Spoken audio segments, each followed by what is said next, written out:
Shalom Adonai, irmãos. Nós estamos aqui para dar uma boa notícia. E nós já montamos todas as aulas que faltavam. Através do livro de Rick Warren, nós já tiramos as lições, número 15 a número 27. Já estaremos realizando esse sonho. Cada aluno, cada professor terá essa lição direto do próprio autor. Nós conseguimos o material do próprio autor. Então, a primeira igreja de Nazaré em Olinda, o Ministério MED, já está suprimindo essa dificuldade que tínhamos das lições que não foram dadas através da escola dominical. Mas agora já estamos resolvendo isso e, se Deus quiser, vamos até o final com o nosso propósito, com a nossa visão. Em nome de Jesus. Muito obrigado. Shalom. Uma vida com propósitos, de Rick Warren. Derrotando a tentação. Fuja de qualquer coisa que lhe provoque os pensamentos malignos, mas aproxime-se de qualquer coisa que o leve a querer fazer o bem. 2 Timóteo, capítulo 2, versículo 22. Lembrem-se de que as tentações que surgem na vida de vocês não são diferentes ao suportá-la. Quando forem tentados, Ele lhes mostrará uma saída, de modo que vocês não venham a ser vencidos por ela. 1 Coríntios, capítulo 10, versículo 13. Sempre há uma saída. A tentação, às vezes, pode parecer irresistível, impossível de reprimir, mas isso é uma mentira de Satanás. Deus prometeu jamais permitir que algo que venha de fora prevaleça sobre o que Ele colocou dentro de você. Ele não deixará que você seja tentado além de suas forças. Entretanto, você também deve fazer sua parte, praticando 4 fundamentos bíblicos para derrotar a tentação. Primeiro fundamento: redirecione sua atenção para outra coisa. Pode parecer estranho, mas em parte alguma da Bíblia você encontra instruções sobre como resistir à tentação. Somos orientados a resistir ao diabo. Tiago, capítulo 4, versículo 7. Mas isso é muito diferente, como explicarei mais adiante. Em vez disso, somos aconselhados a redirecionar nossa atenção, pois resistir a um pensamento não produz o resultado pretendido. Isso só aumenta nossa concentração na coisa errada e fortalece a sedução. Deixe-me explicar. Toda vez que você tenta bloquear um pensamento, você o implanta ainda mais fundo em sua memória. Resistindo, você na verdade o fortalece. Isso realmente ocorre com a tentação. Você não consegue derrotá-la combatendo a sensação que ela traz. Quanto mais você combate um sentimento, mais ele o consome e controla. Você o fortalece cada vez que pensa nele. Como a tentação sempre começa com um pensamento, a maneira mais rápida de neutralizar seu fascínio é desviar a atenção para outra coisa. Não combata o pensamento, apenas mude o canal de sua mente e concentre seu interesse em outra ideia. Esse é o primeiro passo para derrotar a tentação. A batalha contra o pecado é ganha ou perdida na mente. O que prende sua atenção também aprisiona você. Por isso Jó declara: fiz um pacto com os meus olhos, jamais olhar com cobiça para uma jovem. Jó, capítulo 31, versículo 1. Davi orou: não me deixes ficar pensando em coisas sem valor. Salmo 119, versículo 37. Já se sentiu subitamente faminto depois de assistir a um anúncio de comida na televisão? Já ouviu alguém tossir e imediatamente sentiu vontade de limpar a garganta? Já presenciou alguém dando um grande bocejo e sentiu o impulso de bocejar? Você talvez esteja bocejando enquanto lê isso. É o poder da sugestão. Movemo-nos naturalmente para onde dirigimos nossa atenção. Quanto mais você pensa a respeito de alguma coisa, com mais força ela se apodera de você. É por isso que ficar repetindo: preciso parar de comer tanto, de fumar, de me entregar ao desejo sexual ilícito, é uma estratégia contraproducente. Ela o mantém concentrado no que você não quer. É como anunciar: nunca vou fazer o que minha mãe fez. Dizendo isso, você está apenas se programando para repetir o que foi feito. As dietas em geral não são eficazes porque o mantêm pensando em comida o tempo todo. É a garantia de que você estará sempre faminto. De igual modo, o orador que fica repetindo para si mesmo: não fique nervoso, está contribuindo para manter o nervosismo. ele deveria concentrar os pensamentos em qualquer outra coisa, exceto nas sensações. Poderia concentrar-se em Deus, na importância do discurso ou nas necessidades dos que irão ouvi-lo. A tentação começa capturando sua atenção, e o que prende a atenção desperta emoções. Estas, por sua vez, estimulam seu comportamento e você age de acordo com o que sente. Quanto mais você se concentra em não querer algo, com mais força isso a envolverá em sua teia.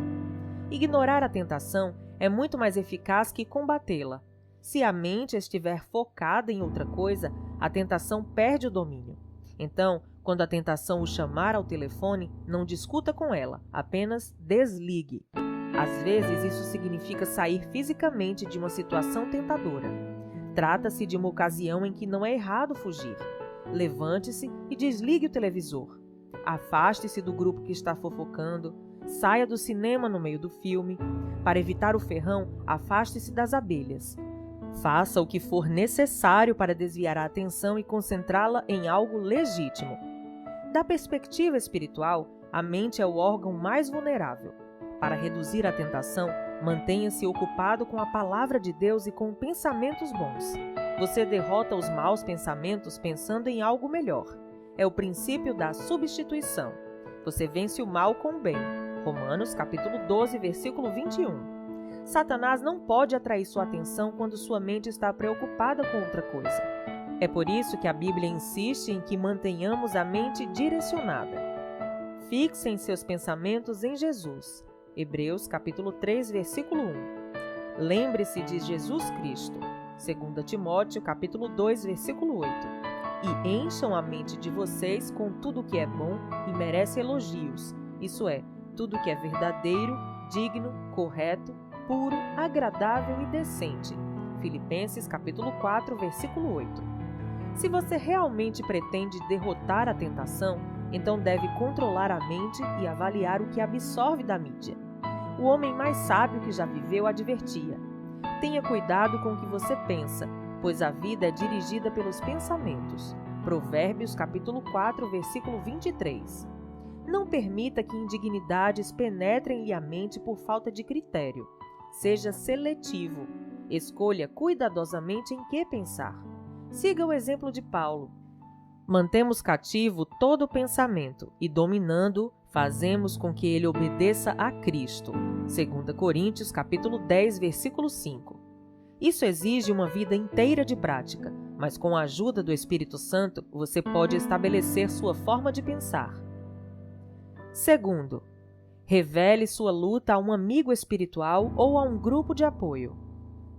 Não será necessário contar para todo mundo, mas você precisa pelo menos de uma pessoa com quem possa abertamente compartilhar sua luta.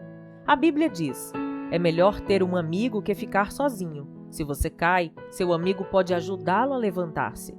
Mas se você cai sem ter um amigo por perto, está realmente em dificuldades. Eclesiastes capítulo 4, versículos 9 e 10.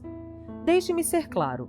Se você está perdendo a batalha contra um mau hábito, um vício ou uma tentação constantes e está tolhido num ciclo repetitivo de intenção, fracasso e culpa, entenda que não irá se recuperar por conta própria. Você precisa da ajuda de outras pessoas. Algumas tentações são vencidas somente com o auxílio de alguém que ore por você, que o incentive e que o responsabilize por seus atos. O plano de Deus para seu crescimento e libertação inclui outros cristãos. A comunhão honesta e verdadeira é o antídoto para a luta solitária contra os pecados, que não dão trégua. Deus diz que essa é a única maneira de escapar. Confessem os seus pecados uns aos outros e façam oração uns pelos outros, para que vocês sejam curados. Tiago, capítulo 5, versículo 16. Você realmente quer ser curado daquela sensação recorrente que o derrota continuamente? A solução de Deus é simples. Não a reprima, confesse. Não a oculte, revele. Expor os sentimentos é o início da cura. Esconder a dor só a intensifica. Os problemas crescem na escuridão, tornando-se cada vez maiores, mas retrocedem quando expostos à luz da verdade. As enfermidades têm a medida dos segredos. Então tire a máscara, pare de fingir ser perfeito e venha para a liberdade. Na Igreja Saddleback, temos visto o impressionante poder desse princípio para destruir o domínio de tentações constantes e de vícios aparentemente incorrigíveis por meio do programa que desenvolvemos, chamado Celebrando a Recuperação. É um processo bíblico de recuperação em 8 etapas, baseado nas bem-aventuranças de Jesus e construído em torno de pequenos grupos de apoio. Nos últimos 10 anos, mais de 5.000 vidas foram libertas de todo tipo de hábitos obsessivos, danos emocionais, vícios. Hoje, o programa é utilizado em milhares de igrejas. Recomendo fervorosamente a sua igreja. Satanás quer que você pense que seu pecado e sua tentação são exclusivos e que por isso deve mantê-los em segredo. A verdade é que estamos todos no mesmo barco. Todos combatemos as mesmas tentações e todos pecaram. Milhões de pessoas sentem o que você está sentindo e enfrentam as mesmas lutas que você está enfrentando. O motivo pelo qual escondemos nossos pecados é o orgulho. Queremos que os outros pensem que nós temos tudo sob controle. A verdade é que qualquer assunto sobre o qual você não possa falar já está fora de controle. Problemas financeiros, casamento, crianças, pensamentos, sexualidade, hábitos secretos ou qualquer outra coisa.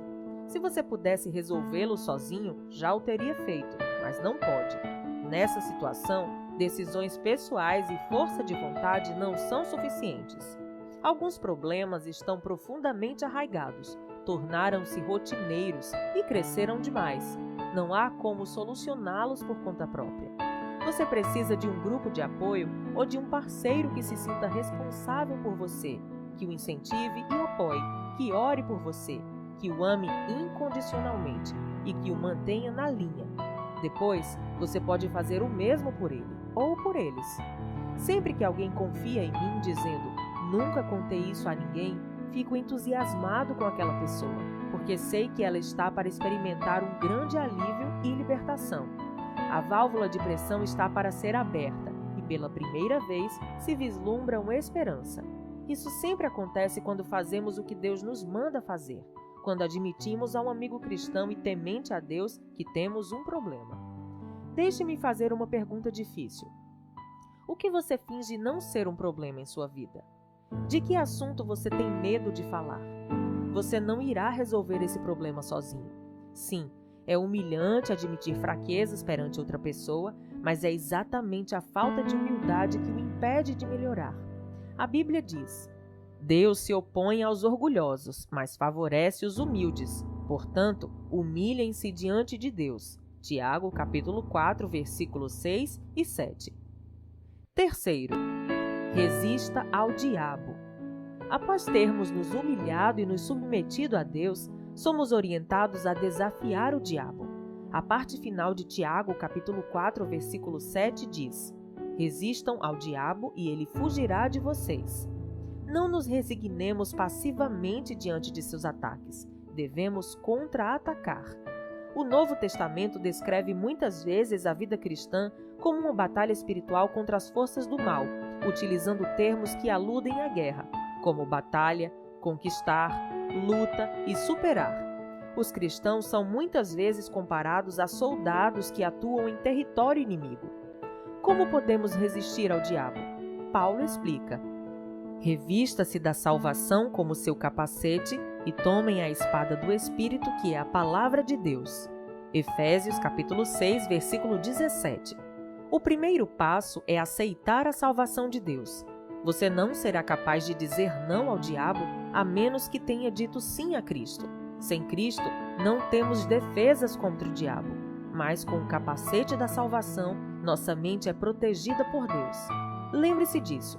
Se você é cristão, Satanás não pode obrigá-lo a fazer coisa alguma, pode apenas sugerir. O segundo passo é usar a palavra de Deus como arma contra Satanás. Jesus deu exemplo quando foi tentado no deserto. Sempre que Satanás apresentava uma tentação, Jesus reagia citando as Escrituras. Ele não discutiu com Satanás. Ele não disse, não estou com fome, quando foi tentado a usar seu poder para suprir uma necessidade pessoal. Ele simplesmente citou as Escrituras, que havia memorizado. Devemos fazer o mesmo. Há poder na palavra de Deus e Satanás a teme. Jamais tente argumentar com o diabo. Ele argumenta melhor que você, pois teve milhares de anos para praticar. Você não pode blefar com Satanás, nem convencê-lo com sua lógica, nem impor sua opinião, mas pode usar a arma que o faz tremer, a verdade de Deus. É por isso que memorizar as Escrituras é absolutamente essencial para derrotar as tentações. Você poderá acessá-la rapidamente quando for tentado. Assim como Jesus, você terá a verdade guardada no coração, pronta para ser usada. Se você não sabe nenhum versículo bíblico de cor, sua arma está sem munição. Convido-o a memorizar um versículo por semana, até o fim de sua vida. Imagine como você ficará mais forte. Quarto, esteja ciente de sua vulnerabilidade. Somos advertidos em nunca ficarmos arrogantes ou confiantes demais. Essa é a receita para o desastre. Jeremias declara: o coração é mais enganoso que qualquer outra coisa e sua doença é incurável. Jeremias capítulo 17, versículo 9. Isso significa que somos bons em enganar a nós mesmos. Nas circunstâncias adequadas, qualquer um de nós é capaz de qualquer pecado. Não devemos jamais baixar a guarda e imaginar que somos imunes à tentação. Não se ponha por descuido em situações que atraiam tentações. Evite-as. Leia lá em Provérbios capítulo 14, versículo 16. Lembre-se de que é mais fácil manter-se fora das tentações que sair delas. A Bíblia diz: não sejam tão ingênuos e autoconfiantes. Vocês não são diferentes. Podem fracassar tão facilmente como qualquer um. Nada de confiar em vocês mesmos. Isso é inútil. Mantenham a confiança em Deus. 1 Coríntios capítulo 10, versículo 12. Pensando sobre meu propósito de vida. Tema para reflexão: sempre há uma saída. Versículo para memorizar: Deus é fiel. Ele impedirá que a tentação se torne tão forte que vocês não possam suportá-la. Quando forem tentados, Ele lhes mostrará uma saída, de modo que vocês não venham a ser vencidos por ela. 1 Coríntios capítulo 10, versículo 13.